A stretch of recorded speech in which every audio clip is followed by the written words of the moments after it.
ها أنتم ترون بأعينكم أن الحملة على ديننا وعلى إسلامنا اشتدت، واشتد وطيسها هذه الأيام، وتجرأ كلاب أهل الأرض، وتجرأ كلاب أهل الأرض على أن يسيئوا لأعظم البشر، على السماء التي لا تطولها سماء. تطاولوا على من؟ تطاولوا على أفضل البشر وخير الخلق صلى الله عليه وسلم، تطاولوا عليه وأساءوا إليه ورسموه، ثم يطلب اليوم من 1.5 مليار مسلم أن يغلقوا أفواههم.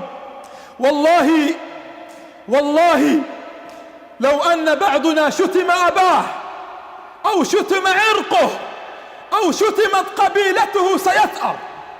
لو أن واحد منا شتم عرقه أو شتمت قبيلته أو شتم أباه، والله سيغضب غضبة ما بعدها غضبة.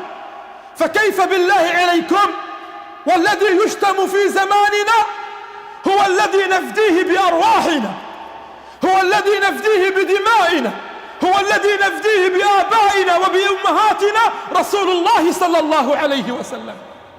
ينتظرون من 1.5 مليار مسلم أن يصمتوا، أن يغلقوا أفواههم؟ لا والله، زمان الجبن ولا، زمان الذل ولا، زمان الهزائم ولا. كيف لا ننصر رسول الله؟ كيف لا ننصر رسول الله؟ والله لا هنيت لنا أيام ولا قرت لنا أعين ونحن نرى رسول الله يرسم ويساء إليه بالجرائد وبالمجلات. بل إن اليوم في فرنسا وفي هذه الدقائق التي أحدثكم بها رسول الله يرسم في المجلات، وأصبحت هذه المجلات توزع رسميا في كل المدارس الفرنسية. الشعوب التي كانت تخرج من أجل الخبز والعيش والطعام والماء، رسول الله صلى الله عليه وسلم ينقص من حقه ويرسم اليوم برسومات لا يعلمها إلا الله. ثم لا نجد حتى لا حكومات ولا شعوب تنتفض من أجل رسول الله صلى الله عليه وسلم. ثم بعد ذلك ننتظر الغنى، ثم بعد ذلك ننتظر الأمن، ثم بعد ذلك ننتظر أن نرزق في حياتنا وفي أعمالنا، ورسول الله صلى الله عليه وسلم ينتقص من حقه.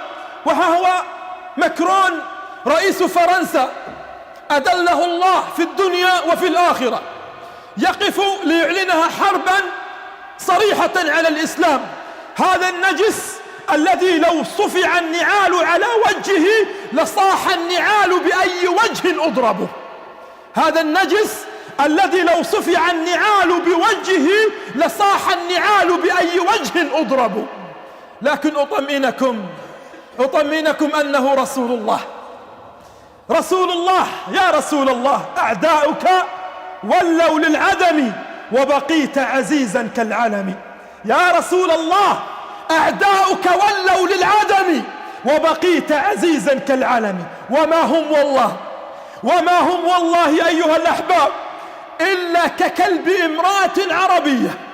ما هم والله إلا ككلب امرأة عربية نبح كلبها ليلة فأخرجته، فنظر إلى القمر فظن أن القمر رغيفا، فقال العرب كلبا ينبح قمرا. فقال العرب كلب ينبح قمرا. وما ضر المنير نباح كلب ولو كل الكلاب نابحون. يفعل ما يفعل، يرسم ما يرسم، فليعلموا وليبحثوا في إحصائياتهم الرسمية التي يعرفها ماكرون شخصيا، ورؤساء أوروبا وأمريكا يعرفونها. فليبحثوا في إحصائياتهم عن أسماء الذين سميوا باسم محمد في أوروبا. هم يعرفون الإحصائيات، والله هذه الإحصائيات هي التي أخرجت ماكرون بثوب الواعظ أمام المسلمين ليقول لنا أننا نعيش في أزمة.